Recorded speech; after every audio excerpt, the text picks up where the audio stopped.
Hey, So Spank, look, I got a so question. you said it. I got a Say it question again. real quick, man, from Karen from Cali. She Okay, Callie, what up, Callie? she always tunes in for my interviews. She says, Spanky, you got me over here dying laughing. You a real nigga. Damn, this is funny. But I got one question for you. How were you able to get on Wildin Out? And what was the situation with it? Do you like it? Is it? She's like, is it real, or is a lot of it scripted? You can answer what you want to answer. I'm gonna answer it all because that's where we at right now. Cannon is one of my best friends, one of my favorite men. No homo. From a little boy You better say to now. that. You know, hey man, we talking about gay people, so I got to clear that up. So, you know, and Nick Cannon is not gay. I've seen him with thousands and thousands and thousands and thousands of women. You done fucked up his divorce proceedings now, bro. Hey, that's all right. He already getting divorced, so shit. I'm happy he getting divorced, so I can have my friend back. Fuck that. So anyway, you know what I'm saying? If he happy, I'm happy. Shit. You know, when you get married, you change, and you ain't the same dude. So I like Nick a little bit better. I mean, I'm sure he would not get mad at me as saying this because we are definitely best friends. So, you know, I like them better. I even told him this. I like them better when you were single, man. When you could just fuck anybody and stay up all night. Now you got to fly home. You got to take private jets to fly home and stuff. You know, come on, man. Come on. Damn. But, you know, that's his life. He loved it. He got 2 beautiful kids out of it. I'm sure that he's happy about it because, you know, he lived. I think one miserable day on earth is like you in hell. Yeah. You know, you ain't supposed to be on this earth to be miserable. So anything you dealing with that don't make you happy, you gotta let that shit go. But back to Wildin Out. Me and Nick wrote Wildin Out in about 2003, I want to say. It didn't get on TV to 2005, so we had a lot of cuts and rewrites and this and that and this and that. I loved the show in the beginning because we were getting real money then. When it was on MTV, it was a great show. Now that it's on MTV2, it's a lot cheaper. The budget is not as big. That's why they get fine people, internet sensations to be on Wildin Out. To me and to D-Ray and to Atheon and to Leonard and to Naima Funk was always also from Detroit, Naima Funk. Corey Holcomb. We all felt like that was a low blow to us. Yeah. And not only we have to teach the new people how to do the show, and then once they show the show, they show the new cast kind of playing the old cast like they better than us. What? I mean, if you look at the new episodes, that's what how I see it. Like they don't show us as much. They show all the new people. Yeah. So Because really they got the kinda internet use buzz. us to introduce the new people so they can get rid of us. So once I've seen that, I said, well, I don't want to be in shit no more. How the fuck how can you be better at me at my own game? So I know all these young little motherfuckers been sitting around watching Wildin Out for years, looking at Spanky Hayes saying, that nigga's funny. Mm-hmm. But now they get a chance to say, nigga, you ain't funny. Come on, man. That's just like a boxer disrespecting Floyd Mayweather and then he gets beat up by Floyd. Come on, man. Right. You can't beat up the master. And so that's what I think I really felt like MTV2 was trying to do, was like lessen the greatness by putting just anybody on there. You know what I'm saying? And a lot of cats that they put on there are good dudes. I love Carlos Miller. Chico Bean is a good one. I think he's a good guy, new added thing to it. But everybody ain't. Tim Legato, it's like Emmanuel Hudson. At first, me and Emmanuel Hudson didn't get along. Mm-hmm. I tried to fight him. I told him shit. He don't got a dick. His asshole get hard because I thought he was a little gay boy. Yeah, I did. I thought he was gay too, man.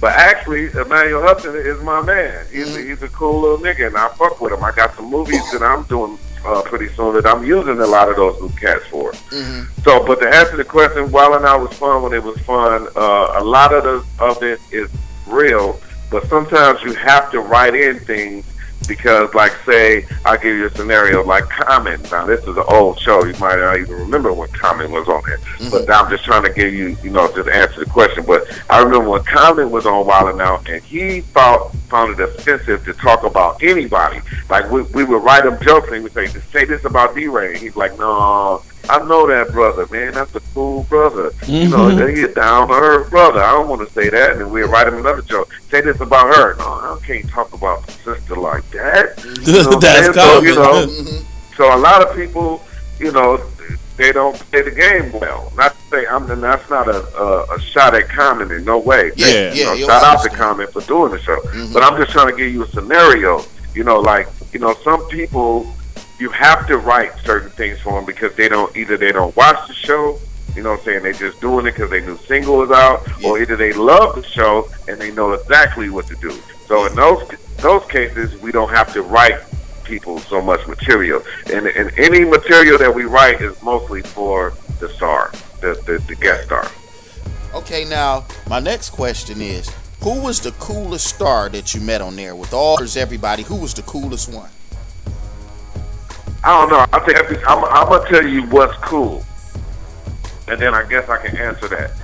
By the second season, when the lots of Jadakiss and people was coming on the show, and the Pharrell and the Clips, and everybody was knocking on my dressing room door saying, "What up, Spanky?"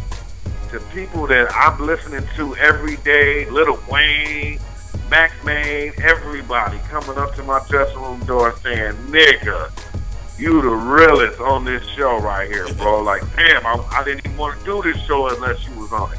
I know for a fact, Cameron, this season, they tried to get Cameron. He was like, "Listen, B, I'm not going on this show, B. Don't show, B. Word up, word to mother. If Spanky's not on the show, then I'm not going to do it, B."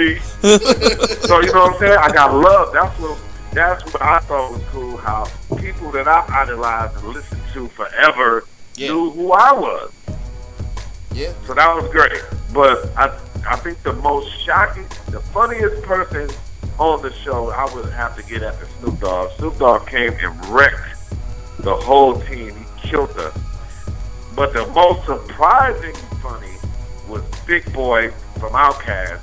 Because we was a little mad that because we wanted Andre 3 Stacks, and he couldn't get Andre, so we got Big Boy. I remember that. We automatically thought that Big Boy wasn't gonna be funny. We thought he was gonna be hard. He was gonna be trying to kill niggas, and that nigga was funny. I remember Nick saying, talking about how you feel about your boy to wear a dress, and then Big Boy stopped and was like, "Man, Dre will beat your ass." Man, and that's what he kept saying. Like, he was like, "Listen." When he first got there, he said, "Hey man, I got a message from Andre 3000," and he put it on the speakerphone, and it was Andre. He said, "Look here, man, you know I don't want to hear none of that dress jokes and shit, just because I couldn't be there. You know, I'm sitting my guys down there to make sure y'all don't talk about me." He had Killer Mike. He had all them dudes with him to make sure that none of us don't 3000 because he wasn't there to defend himself. Yeah. So, you know what I'm saying? Shout out to Andre 3000. I heard a little bit of his new album, man. Oh my God, this shit about to be crazy. But, you know, hey man, that's I think he was probably the funniest one that I didn't expect to be funny. Yeah. So you really, so your whole beef with Wildin Out and with them switching it to MTV2 is that they brought in the people that had like the internet fame with the Vine videos and the short videos, and they not true comics that actually been on stage getting it in. Right. See, because they younger and they can pay them like college students, but you can't pay a grown man like a college student. Right. You gotta pay a grown man like a grown man. Right. So, you know, if we don't got grown man money, then we got to go get college students. So, because they love the college money. So that's all it was. It was just, and I don't have beef with Wildin Out. I'm just not interested anymore. Yeah. I don't have beef with Nick Cannon. That's one of my best friends. So, you know what I'm saying? The MTV staff in the station, I love them. MTV2, I don't have too much dealings with them. So I can say fuck MTV2, but I'm not going to say fuck MTV. You just don't like the direction they went in. I just don't like the way they did everything so cheap, and they just cheaped it all out and just made it. So you know, they just made it cheap, man. So it's like a painting. Like if you get your own painting and then a nigga came and did a replica of your painting and it don't look right, you gonna hate his painting. Right. You right. So that's how I felt. They did a new painting and didn't put me in the motherfucker. How about that? So if they would have kept bringing in vets, comics that's been on the road, comics that know how to get at hecklers and stuff like that, you'd have probably still been on it? I would probably, still would want to be on it.